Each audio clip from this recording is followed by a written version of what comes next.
കൃഷ്ണ. എല്ലാവർക്കും മാധവത്തിലേക്ക് സ്വാഗതം. ശ്രീമദ് ഭഗവത്ഗീതയിൽ കഴിഞ്ഞ ദിവസം നമ്മൾ 2 അസുരന്മാരെ ഭഗവാൻ വധിച്ച ആ ഭാഗമാണ് പറഞ്ഞത്. കേൾക്കാത്ത എല്ലാവരും അത് കേൾക്കണം. മാധവം എന്ന യൂട്യൂബ് ചാനലിൽ നിങ്ങൾക്ക് നോട്ടിഫിക്കേഷൻ വന്നില്ലെങ്കിലും ആ ചാനലിൽ ഒന്ന് കയറി നോക്കിക്കഴിഞ്ഞാൽ നിങ്ങൾക്കത് കാണാനായിട്ട് സാധിക്കും. നോട്ടിഫിക്കേഷൻ വന്നില്ലെങ്കിലും നിങ്ങൾക്ക് കാണാനായിട്ട് സാധിക്കും. ഒത്തിരി ആളുകൾ പരാതി പറഞ്ഞിട്ടുണ്ടായിരുന്നു നോട്ടിഫിക്കേഷൻ കിട്ടുന്നില്ല എന്നുള്ളത്. അത് ചിലപ്പോൾ നിങ്ങൾ സബ്സ്ക്രൈബ് ചെയ്യാത്തത് കൊണ്ടോ അതല്ലെങ്കിൽ സബ്സ്ക്രൈബ് ചെയ്ത് കഴിയുമ്പം അതിൻ്റെ തൊട്ടപ്പുറത്തുള്ള ആ ഒരു മണി പോലത്തെ ഒരു ചിഹ്നമുണ്ട്, അവിടെ നമ്മളൊന്ന് പ്രസ് ചെയ്ത് കഴിയുമ്പം അവിടെ 2-3 ഓപ്ഷൻസ് കാണാനായിട്ട് സാധിക്കും. അതായത് ഈ സബ്സ്ക്രൈബ് ചെയ്ത് കഴിയുമ്പോൾ അതിൻ്റെ തൊട്ടപ്പുറത്തുള്ള മണി പോലത്തെയുള്ള ആ ഭാഗത്ത് അവിടെ മിക്കപ്പോഴും നമ്മൾ ഈ സബ്സ്ക്രൈബ് ചെയ്ത് കഴിയുമ്പം ഓട്ടോമാറ്റിക്കലി ഓൾ എന്ന ബട്ടൺ ആയിരിക്കത്തില്ല എനേബിൾ ആയിട്ട് കിടക്കുന്നത്, പേഴ്സണലൈസ്ഡ് എന്ന് പറഞ്ഞ ബട്ടൺ ആയിരിക്കും. അപ്പോൾ നമ്മളത് ഒന്ന് എടുത്തു നോക്കി അവിടെ ഓൾ എന്ന് കൊടുത്താൽ മാത്രമേ എല്ലാ നോട്ടിഫിക്കേഷൻസും നിങ്ങൾക്ക് കിട്ടത്തുള്ളൂ. അഥവാ നിങ്ങൾക്ക് കിട്ടിയില്ല എന്നുണ്ടെങ്കിൽ നിങ്ങൾക്ക് ആ ചാനലിൽ ഒന്ന് കയറി നോക്കിക്കഴിഞ്ഞാൽ കഥ നിങ്ങൾക്ക് കാണാനായിട്ട് സാധിക്കും. നിങ്ങളത് കേൾക്കണം. കാരണം ഞാനത് പറയുന്നത് വേറൊന്നും കൊണ്ടല്ല, വൈശാഖ മാസമാണ്. ഈ സമയത്ത് ഭഗവാന്റെ കഥകൾ കേൾക്കുകയും ഭഗവാനെ പ്രാർത്ഥിക്കുകയൊക്കെ ചെയ്യുന്നത് വളരെയധികം നമുക്കൊരു പ്രയോജനം ചെയ്യും. അതുകൊണ്ടാണ് ഞാൻ പറഞ്ഞത് നാമം ജപിച്ചുകൊണ്ടേയിരിക്കുക. അങ്ങനെ യദുകുലത്തിൽ 2 ഉണ്ണികളും, അതായത് ഉണ്ണികൃഷ്ണനും ബലരാമനും, ഇവർ 2 പേരും കുസൃതിയൊക്കെ കാണിച്ച് ചിരിച്ചും കളിച്ചും എല്ലാവരെയും സന്തോഷിപ്പിച്ചും ഒക്കെ തന്നെ ഇങ്ങനെ വളർന്നുകൊണ്ടിരിക്കുകയാണ്. നന്ദഗോപർക്കും യശോദയ്ക്കും പേടിയുണ്ട്. അവർ വളരെ ശ്രദ്ധയോടു കൂടിയാണ് കുഞ്ഞുങ്ങളെ നോക്കുന്നത്. കാരണം ഇപ്പോൾ തന്നെ ഒരു 2-3 അസുരന്മാർ അവിടെ വന്നു കഴിഞ്ഞു കുഞ്ഞുങ്ങളെ ഉപദ്രവിക്കുന്നതിനായിട്ട്. പ്രത്യേകിച്ച് നന്ദഗോപർക്ക് വലിയ പേടിയുണ്ട്. കാരണം മധുരയിലേക്ക് ചെന്ന സമയത്ത് വസുദേവർ നന്ദഗോപരോട് ചില അപായ സൂചനകൾ കൊടുത്തിട്ടുമുണ്ടായിരുന്നു. അതുകൊണ്ട് തന്നെ വളരെ ശ്രദ്ധയുണ്ടായിരുന്നു, ഇവർക്ക് പേടിയും ഉണ്ടായിരുന്നു. ഗോപന്മാരും ഗോപികളും ഒക്കെ തന്നെ വളരെ ശ്രദ്ധയോടു കൂടിയായിരുന്നു കുഞ്ഞുങ്ങളെ നോക്കിക്കൊണ്ടിരുന്നത്. അങ്ങനെ ഇരിക്കെ ഒരു ദിവസം വസുദേവർ യദുകുലത്തിൻ്റെ ആചാര്യനായ ഗർഗമുനിയെ ചെന്ന് കാണുകയാണ്. എന്തിനാണ് ഗർഗമുനിയെ ചെന്ന് കണ്ടത്? അതായത് 2 കുഞ്ഞുങ്ങളുടെയും നാമകരണവും ജാതകർമ്മങ്ങളും നടത്തേണ്ട സമയമായിരിക്കുന്നു. നന്ദഗോപരുടെ വീട്ടിലാണ് വസുദേവരുടെ 2 കുഞ്ഞുങ്ങളും വളരുന്നത്. ഒന്ന് ഉണ്ണികൃഷ്ണനും മറ്റേത് രോഹിണീപുത്രനായ ബലരാമനും. ഈ രോഹിണി എന്ന് പറയുന്നത് അറിയാമല്ലോ നിങ്ങൾക്ക്, വസുദേവരുടെ ഭാര്യയാണ്. അപ്പോൾ വസുദേവർ കംസനെ പേടിച്ചിട്ട് രോഹിണിയെ നന്ദഗോപരുടെ ഗൃഹത്തിലാണ് നിർത്തിയിരിക്കുന്നത്. അപ്പോൾ 2 കുഞ്ഞുങ്ങളുടെയും ജാതകർമ്മം നടത്തേണ്ടതായിട്ടുണ്ട്. മൂത്ത ആൾ ബലരാമനാണ്. അപ്പോൾ ഈ കാര്യങ്ങളൊക്കെ വളരെ രഹസ്യമായി കംസൻ അറിയാതെ വസുദേവർ ഗർഗമുനിയെ ചെന്ന് കാണുകയും വിവരങ്ങളൊക്കെ ധരിപ്പിക്കുകയും ചെയ്യുന്നു. എന്നിട്ട് പറയുന്നു, എത്രയും പെട്ടെന്ന് യദുകുലത്തിലേക്ക് പോകണം, അവിടെ നന്ദഗോപരുടെ ഗൃഹത്തിൽ ചെന്നിട്ട് കുഞ്ഞുങ്ങളുടെ ജാതകർമ്മങ്ങളൊക്കെ വേണ്ടതുപോലെ ചെയ്യണം എന്ന് പറഞ്ഞ് ഏൽപ്പിക്കുന്നു. അതനുസരിച്ചിട്ട് ഗർഗമുനി നന്ദഗോപരുടെ ഗൃഹത്തിൽ എത്തിച്ചേരുന്നു. എന്നിട്ട് പറയുകയാണ്, ഇവിടെ രോഹിണിയുടെ പുത്രനായി വളരുന്ന വസുദേവരുടെ പുത്രൻ, ആ പുത്രന് നാമകരണം ചെയ്യേണ്ടുന്ന സമയമായിരിക്കുന്നു. അതിനു വേണ്ടിയിട്ട് വസുദേവർ എന്നെ ഇങ്ങോട്ടേക്ക് പറഞ്ഞയച്ചതാണ് എന്ന് പറയുകയാണ്. കാരണം വസുദേവർക്കറിയാം ഈ 2 കുഞ്ഞുങ്ങളും തൻ്റേതാണെന്ന്, പക്ഷേ നന്ദഗോപർക്ക് അറിയില്ലല്ലോ. അതുകൊണ്ടാണ് ഗർഗമുനി അങ്ങനെ ഒരാളുടെ കാര്യം മാത്രമായിട്ട് ഇവിടെ പറഞ്ഞത്. ഇത് കേട്ടപ്പോൾ നന്ദഗോപർ മഹർഷിയെ ഭദ്രപീഠത്തിലിരുത്തി ബഹുമാനങ്ങളും പൂജകളും ഒക്കെ നടത്തി വേണ്ടവണ്ണം ഉപചരിച്ച് ആദരിച്ചതിന് ശേഷം ഇങ്ങനെ പറയുകയാണ്, അല്ലയോ പുണ്യാത്മാവായ ഗർഗമുനി, അങ്ങയുടെ പാദസ്പർശത്താൽ ഞങ്ങളുടെ ഗൃഹം ധന്യമായി കഴിഞ്ഞിരിക്കുന്നു. ഞങ്ങൾക്ക് വലിയ കഷ്ടതകൾ നിറഞ്ഞ ദുഷ്ടകാലമാണിത്. കൊച്ചുണ്ണിക്കിടാവിന് അടിക്കടി അപായകരങ്ങളായ ആപത്തുകൾ വന്നുകൊണ്ടേയിരിക്കുന്നു. വസുദേവരുടെ പുത്രനെ കൂടാതെ ഒരുണ്ണി ഈ വയസ്സുകാലത്ത് എനിക്കുമുണ്ടായിട്ടുണ്ട്. അങ്ങ് ദിവ്യനായ ഒരു മഹർഷി എന്നുള്ളതിനും പുറമേ ശ്രേഷ്ഠനായ ഒരു ജ്യോതിശാസ്ത്രജ്ഞൻ കൂടിയാണല്ലോ. വസുദേവരുടെ കുട്ടിക്ക് നാമകരണം ചെയ്യുന്ന കൂട്ടത്തിൽ എൻ്റെ കുഞ്ഞിനും കൂടി അങ്ങ് നാമകരണം ചെയ്യണം. അതോടൊപ്പം അവരുടെ ജാതകങ്ങൾ കൂടി ഒന്ന് ചിന്തിച്ച് ഫലം അറിയിക്കണം എന്ന് അപേക്ഷിക്കുകയാണ്. ഇങ്ങനെ പറഞ്ഞ് നന്ദഗോപർ ഗർഗമുനിയെ തൊഴുതു. അത് കേട്ടപ്പോൾ ഗർഗമുനി ഇങ്ങനെ പറഞ്ഞു, 2 കുഞ്ഞുങ്ങൾക്കും നാമകരണം ചെയ്യണം എന്നുള്ള നിർദ്ദേശത്തോടു കൂടിയാണ് വസുദേവർ എന്നെ ഇങ്ങോട്ട് അയച്ചിട്ടുള്ളത്. അപ്പോൾ നന്ദഗോപര് വളരെ സന്തോഷത്തോടു കൂടി ഇങ്ങനെ പറയുകയാണ്, വസുദേവർ എൻ്റെ ഒരു ബന്ധുവാണ്, ഞങ്ങൾ സഹോദരീ സഹോദരന്മാരുടെ പുത്രന്മാരാണ്. എൻ്റെ കുഞ്ഞു വേറെ, അദ്ദേഹത്തിൻ്റെ കുഞ്ഞു വേറെ, അങ്ങനെ ഒരു വ്യത്യാസം അദ്ദേഹത്തിനില്ല. അതുകൊണ്ടാണ് അദ്ദേഹം അവിടുത്തെ ഇങ്ങോട്ടേക്ക് പറഞ്ഞയച്ചത്. ഇങ്ങനെ പറയുകയാണ് ആര്? നന്ദഗോപര്. അപ്പോൾ ഗർഗമുനി ഇങ്ങനെ പറഞ്ഞു, അല്ലയോ നന്ദഗോപരെ, അങ്ങയുടെ കുട്ടി വസുദേവാത്മജനാണോ എന്നൊരു സംശയം കംസൻ്റെ ഉള്ളിൽ കടന്നുകൂടിയിട്ടുണ്ട്. അതായത് വസുദേവരുടെ പുത്രൻ തന്നെയാണോ അങ്ങയുടെ കയ്യിലിരിക്കുന്ന ഈ ഉണ്ണികൃഷ്ണൻ, ഈ കണ്ണൻ, ഈ കൊച്ചു കുഞ്ഞ് എന്നൊരു സംശയം ആർക്ക് തോന്നിയിട്ടുണ്ട്?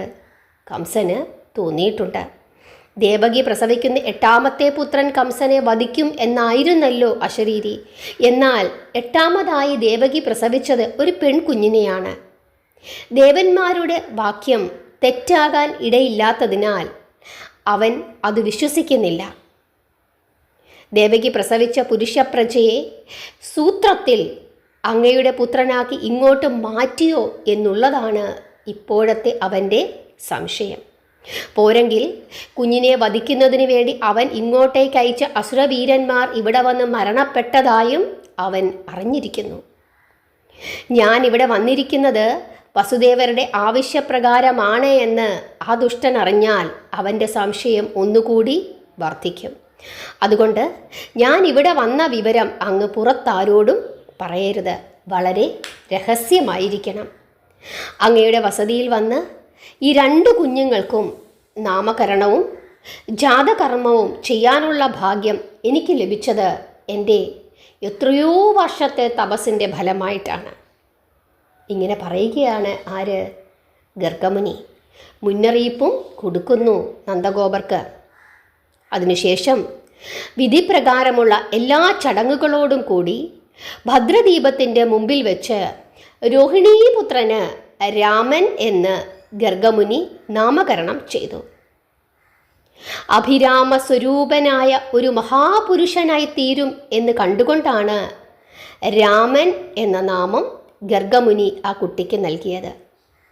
അമിത ബലവാനായി ഭവിക്കും എന്നുള്ളതിനാൽ ഈ കുഞ്ഞ് ബലഭദ്രൻ എന്നറിയപ്പെടും എന്നുകൂടി ഗർഗമുനി പറയുകയാണ്.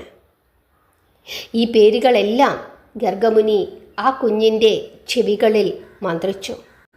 അതിനുശേഷം ഗർഗമുനിയുടെ മുന്നിൽ തൻ്റെ ഉണ്ണിയെയും കയ്യിലെടുത്തുകൊണ്ട് യശോദ വന്നു നിന്നു.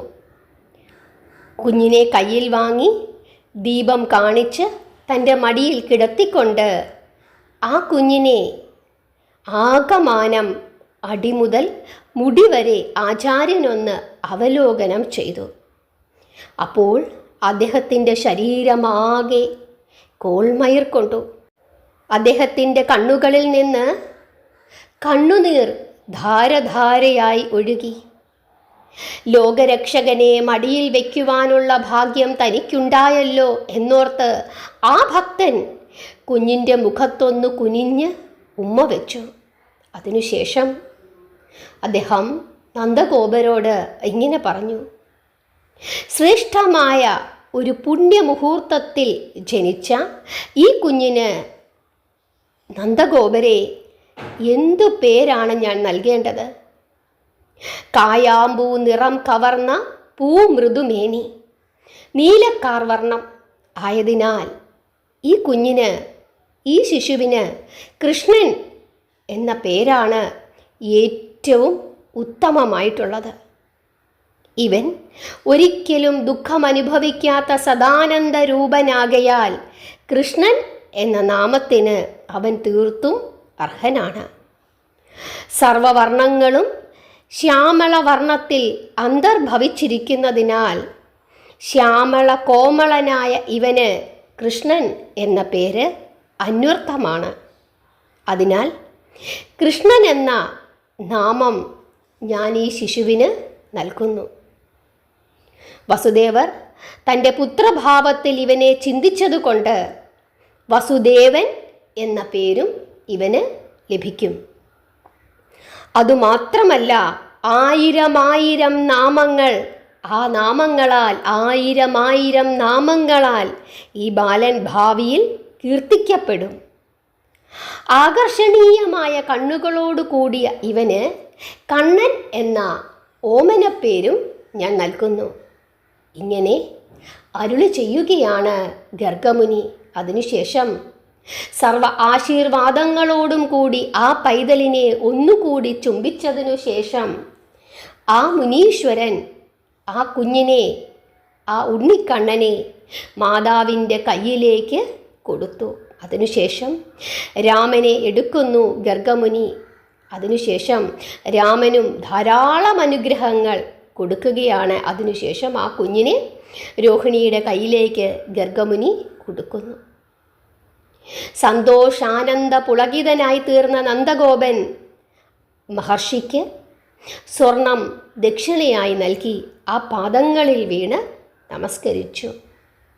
രോഹിണിയും യശോദയും തങ്ങളുടെ കുഞ്ഞുങ്ങളുടെ അഭ്യുദയത്തിനു വേണ്ടി ആചാര്യവര്യന് വിലയേറിയ പല ദാനങ്ങളും സമ്മാനമായി പ്രത്യേകം നൽകി. ദേവകീ നന്ദനനെ സദാ മനസ്സിൽ കണ്ടുകൊണ്ട് ദേവാചാര്യ തുല്യനായ ഗർഗൻ അവിടെ നിന്നും പുറപ്പെട്ടു. ത്രേതായുഗത്തിൽ ആദിശേഷനായ അനന്തൻ ശ്രീരാമ ഭഗവാന്റെ അനുജഭാവത്തിൽ ലക്ഷ്മണനായി അവതരിച്ചു. ആ യുഗത്തിൽ അനുജനായ ലക്ഷ്മണൻ ജ്യേഷ്ഠനായ ശ്രീരാമനു വേണ്ടി വളരെയധികം ത്യാഗങ്ങൾ അനുഷ്ഠിച്ചിരുന്നു. ശ്രീരാമനോട് ക്രമാതീതമായ ഭക്തിയും ബഹുമാന ആദരവുകളും ലക്ഷ്മണൻ പ്രകടിപ്പിച്ചു. അതിനൊരു പരിഹാരം ചെയ്യണം എന്നുള്ളതുകൊണ്ടാണ് ദ്വാപരയുഗത്തിൽ ആദിശേഷൻ ഭഗവാന്റെ ജ്യേഷ്ഠനായി അവതരിച്ച് അന്ന് പ്രിയങ്കരമായിരുന്ന രാമൻ എന്ന നാമധേയത്തിന് അർഹനായി തീർന്നത്. ഇവിടെ രാമൻ എന്നാണ് ആദിശേഷൻ അറിയപ്പെടുന്നത്. അന്ന് ലക്ഷ്മണന് ത്രേതായുഗത്തിൽ ഏറ്റവും പ്രിയപ്പെട്ട പേരായിരുന്നു രാമൻ. ആ രാമൻ എന്ന പേരിൽ ദ്വാപരയുഗത്തിൽ ആദിശേഷൻ അറിയപ്പെടുന്നു. ആ കാരണം കൊണ്ടാണ് രോഹിണീപുത്രന് രാമൻ എന്ന് പേര് നിർദ്ദേശിക്കുവാൻ, പേരിടാൻ ഗർഗമുനിക്ക് പ്രചോദനമുണ്ടായത്. ഹരേ കൃഷ്ണ. ഭഗവാൻ ശ്രീകൃഷ്ണൻ്റെയും ബലരാമൻ്റെയും നാമകരണ ചടങ്ങ് എങ്ങനെയായിരുന്നുവെന്ന് നിങ്ങൾക്ക് മനസ്സിലായോ? നിങ്ങൾക്ക് ആ രംഗം മനസ്സിൽ കാണാനായിട്ട് സാധിക്കുന്നുണ്ടോ? 2 ഉണ്ണികൾ, കറുത്തവനായ കൃഷ്ണൻ, കായാമ്പൂ വർണ്ണം, നീല നിറം, തൂവെള്ള പോലത്തെ ശരീരമുള്ള രാമൻ. ആ 2 കുഞ്ഞുങ്ങളും അമ്പാടിയിൽ സകലരുടെയും മനസ്സ് കീഴടക്കിക്കൊണ്ട് കഴിയുകയാണ്. കുഞ്ഞുങ്ങളില്ലാത്ത ഒരു ദിവസം പോലും അവർക്ക് ചിന്തിക്കുവാൻ സാധിക്കുന്നതല്ല. സകല ഗോപന്മാരും എല്ലാ ദിവസവും നന്ദഗോപരുടെ ഗൃഹത്തിലെത്തുകയും കുഞ്ഞുങ്ങളെ കളിപ്പിക്കുകയും അവർക്ക് വേണ്ടി, ആ കുഞ്ഞുങ്ങൾക്ക് വേണ്ടി അവർ ജീവിക്കുകയും ചെയ്തു എന്നുള്ളതാണ് ഏറ്റവും പരമാനന്ദകരമായ കാര്യം. ഈ ലോകത്തിലെ ഏറ്റവും വലിയ ഭക്തരാണ് യദുകുലത്തിലെ ഗോപന്മാർ. അവരെ കഴിഞ്ഞ് ഉള്ള ഭക്തരെ പിന്നീടുണ്ടായിട്ടുള്ളൂ. എന്തിനു വേണ്ടിയിട്ടാണ് അവർ ഇത്രയും ഭഗവാനെ സ്നേഹിച്ചത് എന്ന് ചോദിച്ചു കഴിഞ്ഞാൽ അവർക്കതിന് ഉത്തരമൊന്നുമില്ല. അവർ സ്നേഹിച്ചുകൊണ്ടേയിരുന്നു. അതിനൊരു കാരണവുമില്ല. ചിലർക്ക് ഭക്തനാകാൻ ഒരു കാരണമുണ്ട്. അങ്ങനെ പോലുമില്ല. കുഞ്ഞുങ്ങളെ കണ്ട ആ നിമിഷം മുതൽ അവരുടെ പ്രിയങ്കരരായി മാറുകയായിരുന്നു ആ 2 കുഞ്ഞുങ്ങളും. നിങ്ങൾക്ക് ഈ ഭാഗം നിങ്ങളുടെ മനസ്സിൽ കാണാൻ സാധിക്കുന്നു എങ്കിൽ നിങ്ങൾ ഭാഗ്യവാന്മാർ തന്നെ, ഭാഗ്യവതികൾ തന്നെ. കണ്ണടയ്ക്കുമ്പോൾ ഈ 2 കുഞ്ഞുങ്ങളുടെയും നാമകരണ ചടങ്ങുകൾ നിങ്ങളുടെ മനസ്സിലേക്ക് കടന്നു വരുന്നുണ്ടെങ്കിൽ അത് നിങ്ങൾ ചെയ്ത വലിയ പുണ്യത്തിൻ്റെ ഫലം. എത്ര പേർക്കത് സാധിച്ചെന്ന് നിങ്ങളൊന്ന് കമൻ്റ് ഇടണം. നിങ്ങൾക്ക് ഈ ഭാഗം ഇഷ്ടപ്പെട്ടെങ്കിൽ ലൈക്ക് ചെയ്യണം. നിങ്ങളുടെ അഭിപ്രായങ്ങൾ പറയണം. നാമജപം ശീലമാക്കുക. നാമം ജപിച്ചുകൊണ്ടേയിരിക്കുക. ഭഗവാനെ സ്നേഹിച്ചുകൊണ്ടേയിരിക്കുക. എല്ലാവരെയും ഭഗവാൻ അനുഗ്രഹിക്കട്ടെ. ഹരേ കൃഷ്ണ.